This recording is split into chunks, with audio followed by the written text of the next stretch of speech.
Yes! Mahal pa lang ngayon yung carrot. Ganun din eh. Ito 84, maliit. Ito pa lang nakuha natin. Sibuyas, bawang, at sili. Mura lang yung sili, maliit lang kasi. Tsaka hindi kami nakakaubos ng madaming sili. Kuha tayo nito, pork. Ay, joke. Beef pala yan. Ito yung favorite ko na sausawan. Parang seasoning. Togarashi. May iba pa palang version yun. Ayan o, dalawa sila.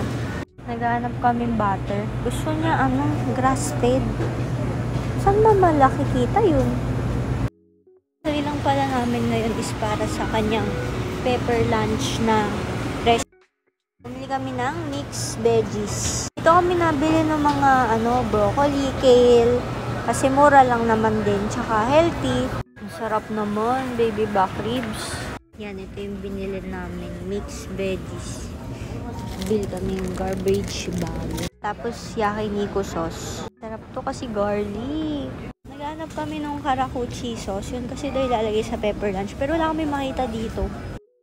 Crackers. So, hindi ko alam kung ito kaya, masarap ba to? Yung sa Julie's. Mag-skyflakes na lang tayo. Or sunflower. Pwede rin sunflower. O buttercream. Rebisco, magic flakes. So, try natin to garlic to. Ayan guys. Mission accomplished naman tayo. Siya magbabayad. Bago to all natural. Bibili tayong sourdough. Tsaka ito, multigrain. Kumuha. Oh, ito yung dati namin binili. Masarap yan. Yan na binibili namin kasi pag mas fermented daw, mas healthy. Bumili rin pala ako ng hot taho.